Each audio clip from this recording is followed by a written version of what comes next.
Italy के पुलिया में 15 जून तक G7 समिट चलेगा, जिसमें हिस्सा लेने के लिए प्रधानमंत्री नरेंद्र मोदी भी पहुंच चुके हैं। वैसे भारत G7 देशों का हिस्सा नहीं है, क्या ये बात आप जानते थे? लेकिन भारत को शिखर सम्मेलन में ज्यादातर समय बुलाया जाता है। ये अपने आप में एक बहुत बड़ी उपलब्धि है, लेकिन कई कारण हैं जिनके चलते हम दुनिया के सबसे अमीर इन 7 देशों के सम्मेलन से आधिकारिक तौर पर शामिल नहीं हैं।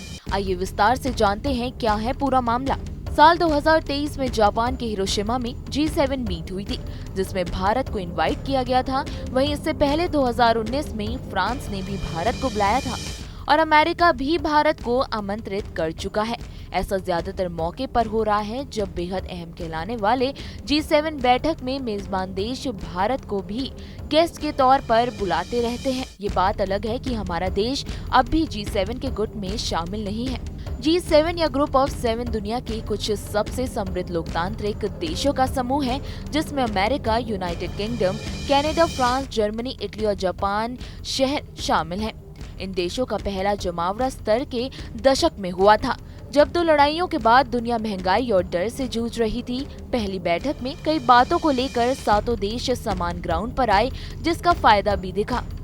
इसके बाद से ही G7 समिट होने लगी। तब इसमें रूस भी शामिल था, लेकिन 2014 में विस्तारवादी नीतियों के हवाले से उसे इससे बाहर कर दिया गया। मेजबान देश को ये हक होता है कि वो ग्रुप के सदस्यों के अलावा कुछ और देशों को भी बुला सके। इटली ने भारत के साथ Ukraine, Brazil, Argentina, Turkey, UAE, Kenya और अल्जीरिया जैसे देशों को भी गेस्ट के तौर पर बुलाया है। उनके अलावा वर्ल्ड बैंक, IMF और UN के चीफ को भी आमंत्रण दिया गया है। G7 भले ही दुनिया की सबसे उन्नत इकोनॉमीज का गुट माना जाता हो, लेकिन ये पुराने समय की बात है। फिलहाल हमारे GDP $2.5 ट्रिलियन से भी ज्यादा के साथ 3 G7 देशों यानी कनाडा, फ्रांस और इटली की संयुक्त GDP से काफी ज्यादा है। वेस्ट में जहां इकोनॉमिक ग्रोथ की संभावना ठहर सी गई हो, वहीं भारत में ये लगातार ऊपर जा रही है। यही वजह है कि G7 देश इसे अपने साथ जोड़ना चाहते हैं और यही वजह है कि UNSC की तरफ से बार बार इस गुट में भारत की सदस्यता की चर्चा छिड़ रही है। हालांकि फिलहाल ये मुमकिन नहीं दिखता है, जिसकी वजह काफी हद तक भारत की अपनी नीतियां ही हैं।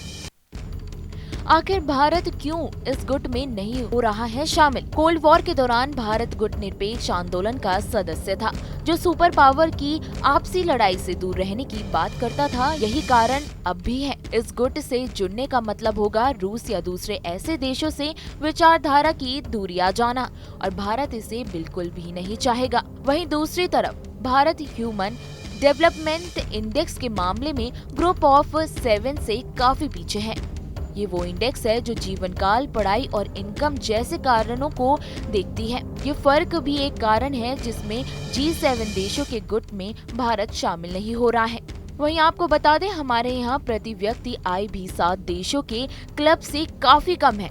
इकोनॉमिक बूम के बाद भी कहीं न कहीं आय की ये असमानता आड़े आ जाती है। Bureau report, news nation.